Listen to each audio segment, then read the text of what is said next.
One little thing you do every day, small little change that you make, be it an addition or something you take away from what you're doing currently that doesn't serve you, like all of a sudden you look back 3, 6, 9, 12 months later, and it's amazing how that one little change compounds, just like interest, into something really, really big and great in your life. And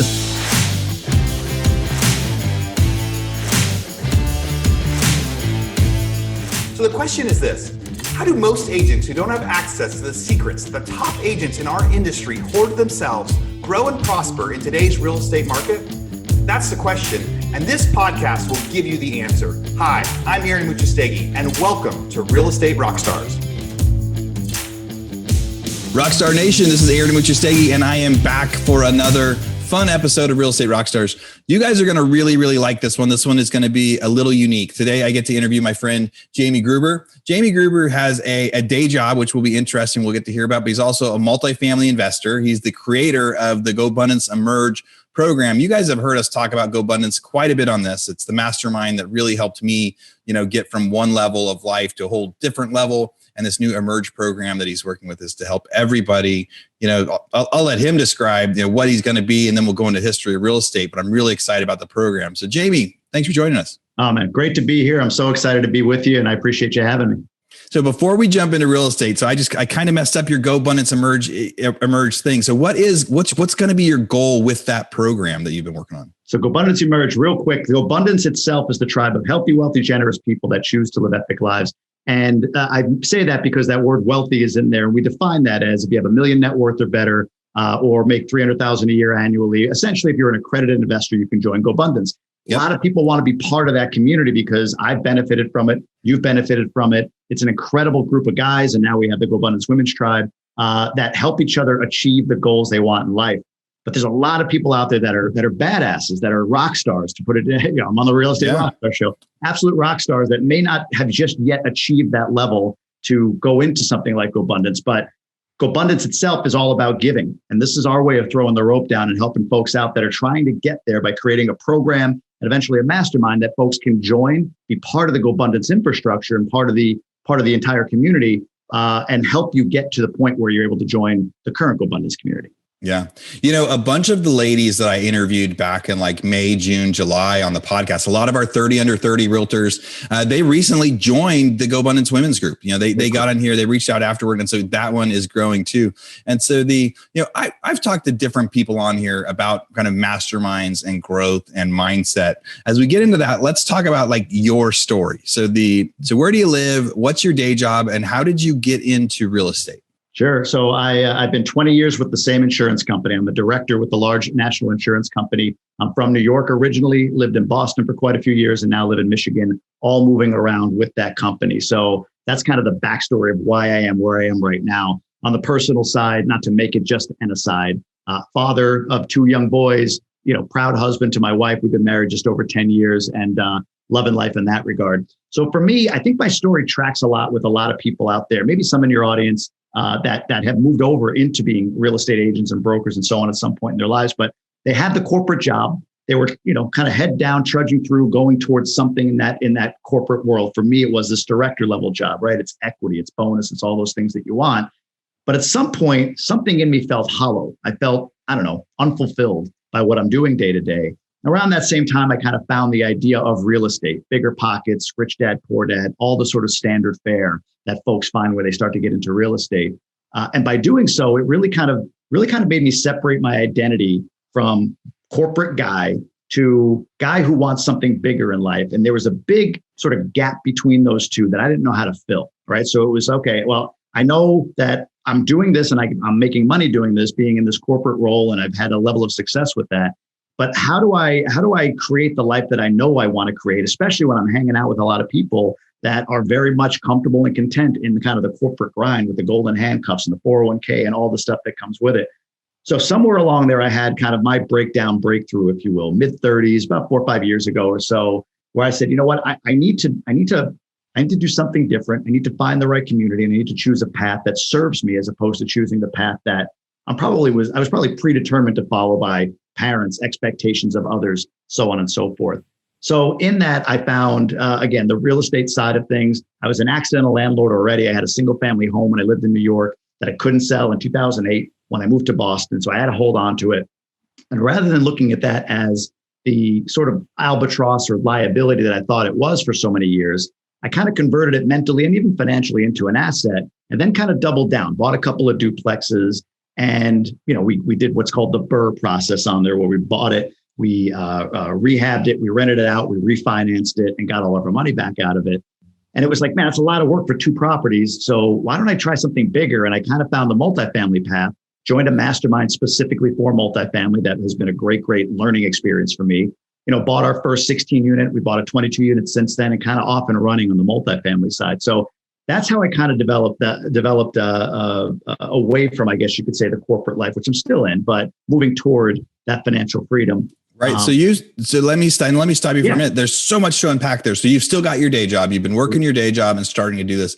One of our themes of 2020 out there for all of our listeners is we've been trying to say, hey, we need to diversify. What we learned in 2020 is we need to diversify. So you guys are fantastic agents, right? Or you're new agents trying to become fantastic, or you're all sorts of different levels. And our core mission has always been to help all of you agents become better agents. We want to give you the secrets that other agents hoarded to themselves, right? We want to tell you, how does somebody else succeed so you can apply it in your business to become a better agent. Well, now the secondary goal that we've talked about so much this year in 2020 is, so now being an agent is your day job. It is what you do to make money. It's one of the most incredible jobs out there in the world, because you can make more money at that job, with very low level of required education and things like that to hit it. You can succeed very quickly. So as we listen to Jamie, let's think about real estate agency.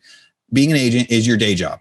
And now we're talking about transitioning in to other stuff as we try to do that. And we've talked to you guys about becoming investors, about buying other businesses, about learning what's going on out there. And so now, when you first had to, was there a point where, because now you have a bunch of property, right? You're talking about, hey, you did this and then did that. Does it affect your day job? Are you ever working at, in your job in insurance, and all of a sudden you miss a couple hours of your normal work job because you have to go this, or have you been able to do your side job on the side, per se? Both. So it's the longer you go, the further you go, the more systems you build, right? And even in the very, very beginning, it was like I felt like I had to do it all. I had to manage the property myself. Me and my wife, we had to do this, we had to do that. So yeah, I'd get dragged away quite a bit. Maintenance issue pops up, and I had to go take a look at it before I call my maintenance guy. So yeah, I get dragged away here. I used to get dragged away here and there, but as that became kind of untenable for me, not even because of the day job, because I can build flexibility into my day if I need to, but more so because, well, if I want to scale this thing further, if I want it to become bigger, I can't be responding to all the little things that happen on a day-to-day basis. So we've, hired property managers, brought in the right maintenance people, put different systems and processes in place, management software that we can leverage for maintenance requests that go right to our managers. So put things in place that allow me, I should say, to, avoid the interruption throughout the day. But on occasion, something pops up for sure. But for the most part, I'm able to kind of do my job and let this stuff build on the side because I committed myself to systems and processes. Yeah. So how many doors do you have now? We have 42 total doors. So 42 doors. That is so awesome. And it started with just buying your first house. So you're talking back 12 years ago, 2008, you owned a house. You couldn't sell it because the world had started crashing in like 2006, 2007. So you were upside down in 2008. So nobody was in, and rather than say, hey, you were going to strategically go into foreclosure or short sale, you kept it, you put a renter in it. So you became an accidental landlord. So 12 years ago, he's got one unit, and now he's got 40-ish, right? So the 40 something. Your next property was another house, or your next property was a duplex? Two duplexes that we bought from the same owner. It was two distressed duplexes, and we bought those in 2017. So big gap between when we first started. Okay, so really you were an accidental landlord for a long time. So all those units, so you just built up 42 units, 45 units in just the last 3 years. Correct. Right. So 2017, a lot of people are, and as all you listeners probably know, 3 years ago, a lot of people started investing in real estate. A lot of people started hearing the other podcasts out there. We've had a lot of those guys on here. So Brandon Turner and David Green, two of my favorite guests on here, also hosts of the Bigger Pockets podcast. We get to talk interchangeably about a lot of stuff. They're also published my recent book. So those guys have really changed the world.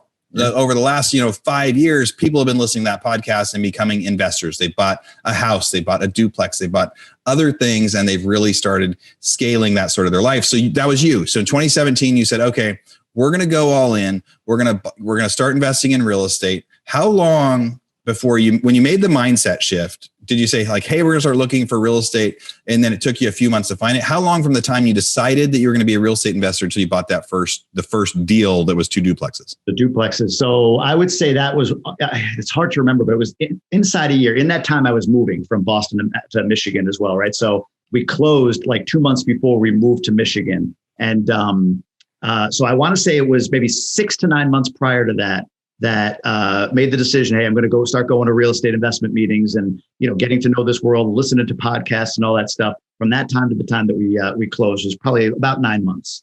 All right. So you made a decision that, hey, I am going to make this side job. I'm going to go after this side job. I'm going to go after this other business to become a real estate investor. I'm going to keep my day job. I'm going to keep doing what I'm doing, but I'm also going to do whatever it takes to be successful in this other business. 9 months later, you bought your first 4-plex. How was that? Like, so when you got it, was it, because that's a big change. You went from accidental landlord of a house that you owned, so you knew everything about it because you had lived there, to now you got 2 duplexes and it was kind of a distressed type sale, right? Yeah. We had to go in and redo almost everything on both properties. Rents were really low, so we got to bump those up, really good upside on them and everything else like that. But it was honestly, it was gratifying. I'm somebody, and I'm sure many people do. I suffer from this notion of imposter syndrome, which if you don't know what that is, it's like, someone's going to figure me out one day. Like my success isn't real. Like, it's all luck or whatever. So buying those properties for me was some level of proof for me internally from my mind that, wow, when I set my mind to something, I can achieve it. And we did. We bought them. We successfully refinanced out of them about 1.5 years later. And we still own them to this day. So no, that was gratifying, I would say, when it happened. You've got one door. You said, hey, we're going to become real estate agents, real estate investors. 9 months later, you've got 5 doors. What did you buy after you bought the duplexes? So after that is when we made the move. I kind of had this job. So I was looking, but not overly active. But after that, we bought a 16 unit about 1.5 years later. But to your point, the time that we decided we're going multifamily to the time that I bought that 16 unit was about 9 months again, actually. So about the same timeline. Hi, Real Estate Rockstars. This is Aaron Muchistegi, and I am so excited to share with you our newest head podcast sponsor. And this is a company called RentRedi. RentRedi is a landlord-tenant software that has everything you need to manage your rentals from your phone or your computer. No need to be tech savvy, download multiple programs, or hire a specialist. RentRedi is easy to use for everyone. And if you do have a question, their customer support team is available to make sure managing your properties doesn't have to be harder than it already is. RentRedi has a feature for every step of the landlord process. You can list your vacancy for free to Realtor.com and doorsteps, find quality tenants with a full tenant screening process, send and e-sign leases right from the app, and track maintenance requests. Yes, there really is one app for all of that. Best of all, not only is RentRedi easy to use with awesome customer service, but it's affordable as well. Get a subscription of RentRedi for as little as $1 a year when you sign up for their annual plan using code Rockstar. Right? Now that's crazy. $1 a year. Why wouldn't you go sign up just to see, even if you've got one tenant or want to try it with one of them? So that's right. You get a whole year of RentRedi for just $1 when you sign up at rentredi.com. It's spelled RENTREDI.com using code Rockstar. Very cool. So as you guys are seeing this, first it was like, hey, we're going to make a commitment. Took 9 months, made a big jump. Buying 2 duplexes is a big jump into this side job. And it makes sense that you actually took a break after that, because then it's kind of like, okay, what did we do? Is this working? You don't really know if it works yet. Nobody starts and buys, 1 a month over the next 10 months. You took some time off. Somewhere in there, you said, hey, I think we can do this real estate thing, but let's go after multifamily. Then you started going after multifamily. Then you bought your 16 unit and now it's off to the races. So what are you doing next? Are you looking for more properties? Are you happy with what you've got? Yeah, no. So after that, we actually found a 22 unit that I partnered up on and bought that. And now, we're always looking. This cycle right now, things are, in our market at least, they're kind of expensive. It's hard to find that true value add, which is what our strategy is, buying kind of mom and pop, B- C+ type property with upside. So we're struggling a little to find that. We could probably market better, but yeah, definitely driving forward on that. But I've gotten in all of this, like I said before, about kind of, imposter syndrome and mindset and all of that. I've gotten a real passion for the value of community through GoBundance and, a mastermind like that. So I've committed a lot of time and energy to kind of building communities, which, we talked at the beginning about Emerge, stuff like that. So I've spent more time probably there than I have on acquisition as we reposition these properties. But that 16 unit, just so you know, we did buy late 2018 and we recently refied and got all of our money out of that as well. So Wow. All right. So let's talk about mindset a little bit. So we kind of we just accidentally figured out that 9 months may be the magical figure in your life from when you make a change and go all in to have enormous success. Because in my mind, saying, hey, I'm going to become an investor and then buying 2 duplexes is enormous success. Saying I'm going to become a multifamily investor and becoming a multifamily investor, whether that's buying an 8-plex. I've owned all sorts of different, I've got a 165 unit apartment complex. My first one was a 66 unit apartment complex. I've got 4-plexes. I've done all sorts of different ones. And all of them were just as hard. The 4-plex was just as difficult as the 165 with there. So in 9 months, you became successful at each new thing. Now you're looking what's out there, but COVID is a little bit different. So now let's talk about mindset stuff. So 2020 hit and March threw everybody off. And I would say, if I had to go back and say, what was it like in my life? March and April and May was a little bit of like, crisis is coming. What can we do to be careful? And everybody cut their costs. Everybody went out and looked at whatever there was on their bills and they cut their costs and they made sure I wasn't paying, 2 AT&T bills anymore. And then we went and sold whatever assets we could that were like, I thought there was going to be a crash. I'm like, oh, I don't need that second house anymore. I'm going to sell that thing as quick as I can. Fire sold, did a lot of, things like that. And now in hindsight, I realized I should have waited until last month to sell that house because it actually, the real estate market sales prices anyway, and demand became way higher than we thought. But there were a lot of mindset changes that I had to look at for 2020. So, hey, I need to be able to diversify better. I need to make sure that I don't have all of my eggs in one basket because I could have never predicted the things that happen.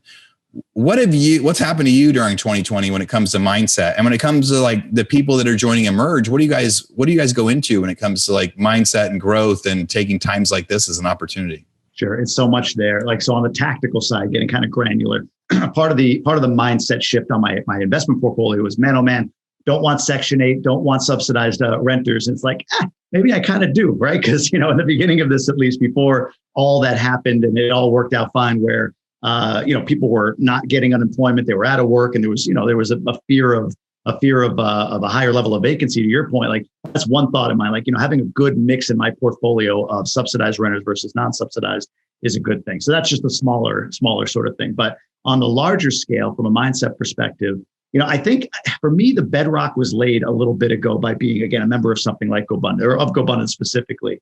So when I went into COVID and all that was going on, and it felt like everything was sort of crashing down around us, I sort of doubled down on routines and habits, and in particular, my morning routine. So one thing I committed to was every morning I get up and I do a few things, starting with meditation. That's kind of my lead domino. Start with that, and it goes into journaling and working out and stuff like that. And I kind of doubled down and recommitted to that, to the point where I think I had 180 days straight, every day, weekends included, of going through my morning routine. Because when you're restricted to your home and you can easily roll out of bed and get to work, there's no commute, there's no drive, there's no interaction like you had before. I could feel myself slipping into shorts and a t-shirt all day, or just not sort of putting in as much energy as I would have, because it just felt like you were home every day. So that was a big thing for me, was just doubling down on the routines and habits that served me to get me to where I was having success. I guess it is 9 months. That's funny.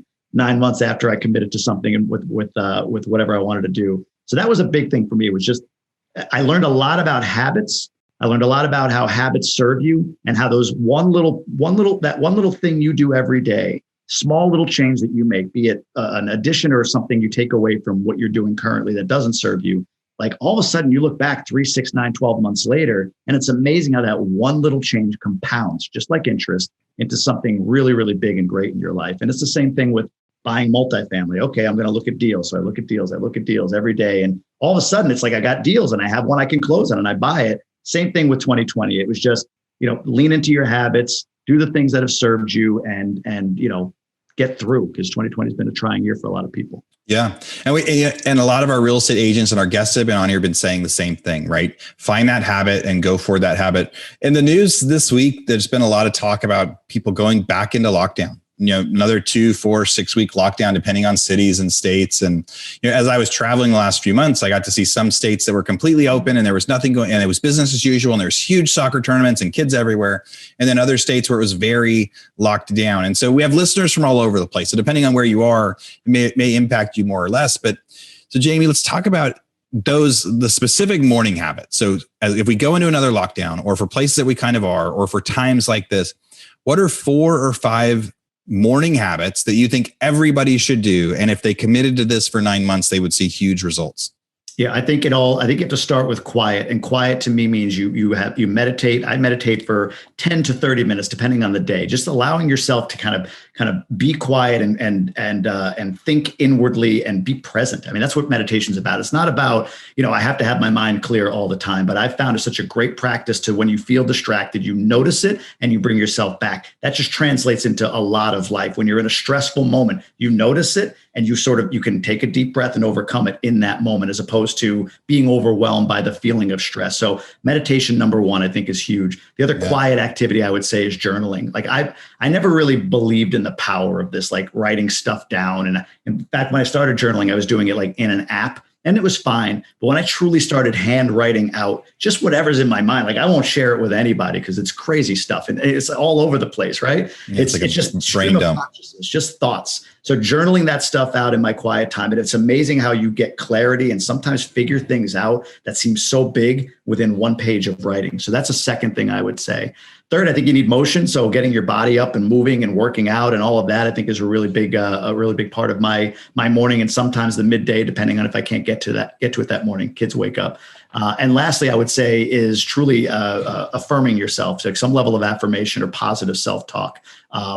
Those are probably the big 4. Add into that some level of reading or listening to a podcast, just 20, 30 minutes a day of something kind of positive. They say garbage in, garbage out. It's the same thing with mindset. It's good stuff in, good stuff out. You get motivated on a daily basis, and you can really take down a lot of projects or take down a lot of things, goals that you've been setting for yourself and trying to achieve. So I think those are the 4 to 5 things I would say each morning. I like that. Especially when you didn't know I was going to ask that question, and all of a sudden you're like, well, let me just see what I got in here. So I could tell that they're real habits when you're able just to list them. And for everybody out there too, I would encourage you to the things that Jamie just listed out.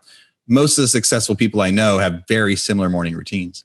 Yeah. And then one of the keys to that is, as soon as that morning routine is over, is now what's that 1 or 2 trackable thing you can do for your business that is going to push the needle, and that pushing the needle for the next thing. It could be, hey, I'm going to make this many phone calls to prospects. I'm going to call this many of my current customers. I'm going to, go out and make this many offers on properties. I'm going to look at this many actives for a client. So there's certain measurable things that you guys can do. But if you pick out like, hey, here's the 5 things I'm going to do in my morning routine. Even if you just take 3 of them and write them down and say, hey, I'm going to do this every day before I get started. It may seem like we're going, hey, a lot of you guys are doing stuff like this, but I like that beginning meditation. And some people think of meditation as some kind of funky, weird thing. And you're like, no, you can actually just sit on a couch, close your eyes, set a timer for 10 minutes, say nothing else.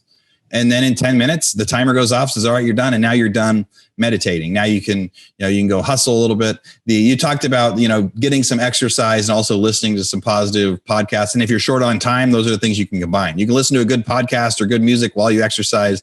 Then you get some good stuff in and some good stuff out. Have you thought much this year about mindset of like positivity or focus, or how do you continue to move forward with things when the news is crazy and nobody knows what to follow? I mean, we're like 10 days after election status, and there's still, tens of millions of people saying they don't know who got elected. Like the world is a funny, crazy place. How do you keep your eye on the ball? Yeah, the key is gratitude, man. That's it. Eye on the ball as far as my mind, keeping it right. The key is gratitude. Like, from the biggest to the littlest, like I find myself just sometimes like looking at the fact that I can turn on a faucet and water comes out. Like that's not the experience of billions of people in the world, right? So something as simple as that, all the way up to something even greater than that. Like gratitude for being on this podcast. It's a very well-known podcast, and to be in proximity with you and your guests is incredible to me. So I'm very grateful for this. So it's things from the biggest to the smallest that you're grateful for. And there was a quote I heard from, I think it's like Pema Chodron, a Buddhist monk, and it was something to the effect of, be grateful for everything, even the ordinary, especially the ordinary, right? So internet access, lights when you flick a switch, just things that you take for granted every day, that I take for granted every day.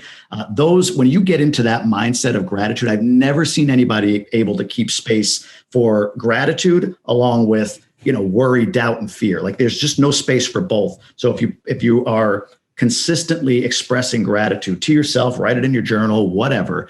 In fact, I'll give you a little hack here. You talked about turn your for 10 minutes, sit on the couch. The Calm app, you can do the daily 10-minute meditation, and right after it, you can log 3 pieces of gratitude right in that app. So you can do it all right there, one and done. You've meditated and you've expressed gratitude for 3 things in your life. Those are the types of things that I do to stay positive. And I think it's, like a lot of people, I feel like 2020 has been one of my best years, to be honest with you. Knowing that there's so much suffering and knowing that so many people are struggling and being empathetic and helping where I can, of course, but knowing like the gap between where a lot of people are and where I am and how I put myself there, a lot of fortunate, a lot of luck, of course, but I feel a lot of gratitude for that. So I think that's the key to everything, is just being grateful and thankful. That is a great piece of advice. When you're focused on gratitude, especially the ordinary, it's so difficult to actually get stressed out about the things that we have no control over or that we don't even know what's true or not.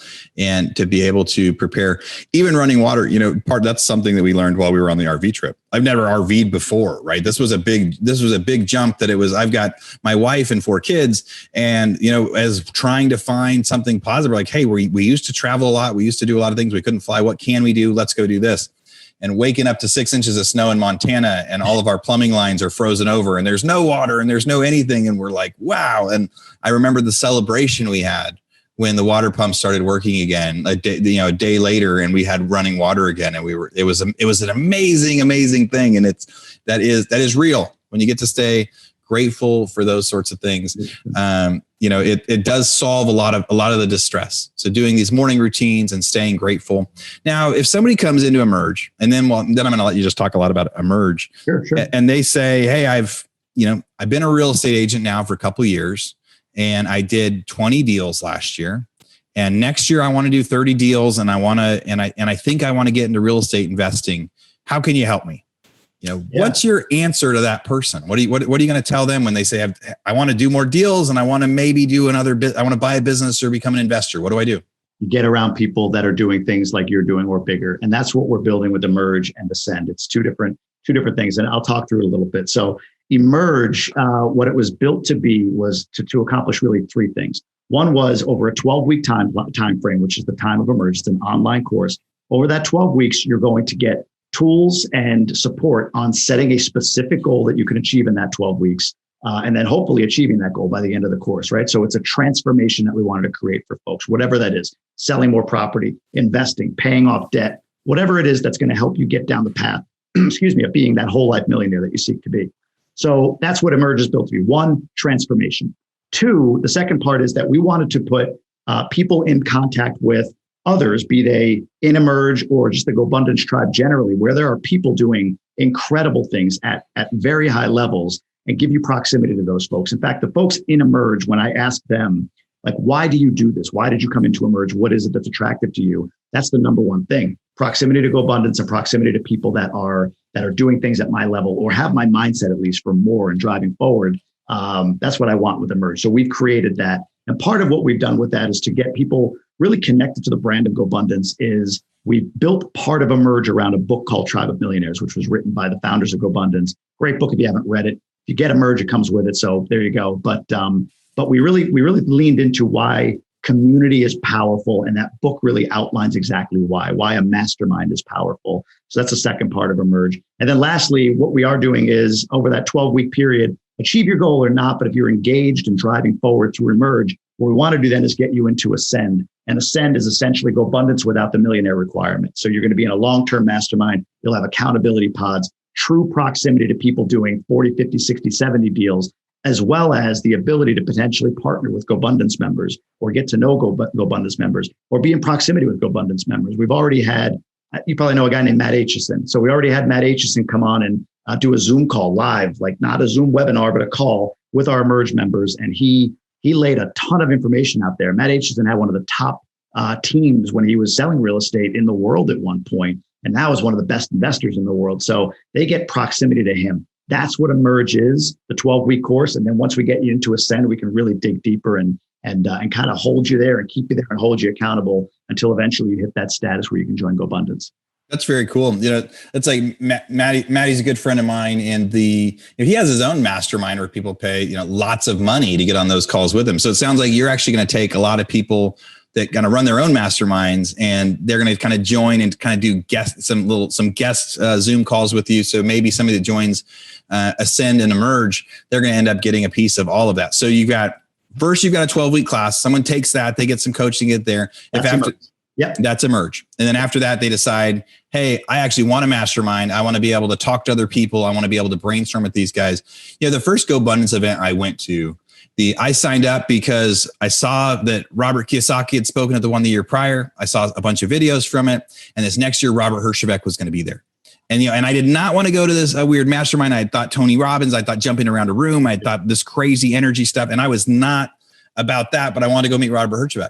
I actually had a business idea I wanted to pitch to him, right? And I was like, hey, I'm not going to get on Shark Tank. So I'm going to go to this thing and I'm going to go there. And I got to this event, and the event was amazing. We had a bunch of guest speakers. We learned a whole bunch of things.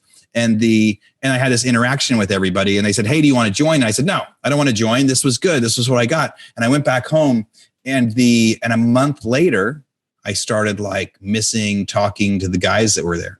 Because when I was there, I got to talk about, hey, I'm doing this with my business. And we had all this feedback. And so I kind of left there with so much homework. I was like, okay, I'm going to go do all these different things. Well, within a couple of months, I had done most of those things. And I was kind of like, now what? And I remember reaching out to Mike McCarthy soon after that. And I said, hey, I actually do want to join. And I was the person that was never going to join a mastermind because I just needed to get, jump starts now and then. But the interaction with the people was what really became, life-changing as we challenged ourselves to do, bigger and better and different things. So the being around people that are doing that, I think what you're doing right now is really cool. I think especially we're at the end of 2020. Everyone's going to have New Year's resolutions. Everybody cannot wait until 2020 is over. Man, instead of telling myself 2021 is going to be the same, I'm going to celebrate New Year's, and I'm going to have my big list of things that I want to accomplish in 2021. Probably some of those things I was hoping to accomplish in 2020 that had to pivot into something else. Sure. And joining a group like this when you're hitting, you're starting the year, you're getting ready to figure out what are you going to do next year and get going. I think it's going to be really great. So if somebody wants more info, I think they even they can use a Rockstar coupon. They can get some codes. What's next? So if they're like, hey, I don't have $1 million net worth, but I do want to learn more about getting there and getting to the next level, how do they get into Ascend? How do they get into Emerge? So Emerge, go to GoBundanceEmerge.com. That's all one word, GoBundanceEmerge.com. And we'll put that link in the comments as well. Perfect. And you can put a coupon code in there for your listeners. We'll call it Rockstars. So put Rockstars with an S in there, and you'll get $100 off the tuition, I guess you could say, or the cost of the course. But yeah, GoBundanceEmerge.com will get you there, and we'd love to see you in there. Cool. And then what about Ascend? Same thing? So Ascend is going to be, so Emerge is underway. Ascend is going to be built and running by April 2021. But again, right now it's getting to Emerge, graduate from Emerge, and then you can get into Ascend. Perfect. Well, then as you hit 2021, it's going to be ready in April. So go sign up for that 12-week course, finish this thing, and be ready to go. Jamie, I can't wait to get to hang out with you in person. I think probably in January, yep. We're going to be in Squaw Valley. We've got FanBundance, we've got GoBundance, we've got all sorts of events going on there. And and Real Estate Rockstars listeners, I hope you guys liked this. I promise I am still committed to making sure our podcasts are focused on being a successful real estate agent. But as you guys have heard over the last few months, I've tried to bring in some extra things to say, hey, you guys are going to be successful real estate agents. We're going to make sure that you go from one deal to 10 or 10 to 20 or 20 to 100. We're going to make sure we have the biggest and brightest real estate agents on here. But also when you guys start making a ton of money, I don't want you to make the mistake that I did. I made a ton of money between 2009 and 2013, and I lost it all in 2013 because all I was doing was making money and spending it and having this awesome lifestyle. And when my business changed a little bit, I had nothing to show for it. So I'm trying to make sure that you guys, as you guys get really, really successful and you make a bunch of money, I want you to have some side plans ready with it. I want you to be able to invest in real estate investments or in business investments or some of these other things. And I think investing in yourself with a mastermind like this, if you guys want to learn more about GoBundance, reach out to me. I'd be happy to help you guys join GoBundance and get more info on that. Just like so many of the ladies that have joined recently that I've been talking to. And if you want to know more about GoBundance Emerge, GoBundanceEmerge.com. Go check it out. Rockstars is your code. And Jamie, you'll get to meet Jamie and talk to him some more. Jamie, thanks for coming on. Any last stuff you want to tell everybody? No, man, I think what you said is great. As I've gotten into this space, I've met so many realtors. Actually, a lot in GoBundance. There's a lot of real estate agents and people that have worked in the real estate business in GoBundance. And it is something to see how many are so knowledgeable and passionate about the business of real estate without investing in it themselves. And if it's something that you're interested in learning more about, for sure, check us out. We won't let you down. The GoBundance brand is very strong, and we think we built something really, really special with Emerge. Awesome. Rockstar Nation, thank you for listening. If you enjoyed this one, please share it with a friend. As always, we are trying to change the world out there. We are the biggest real estate agent focused podcast out there. And if you know other real estate agents, be sure to tell them about us. Thanks for listening.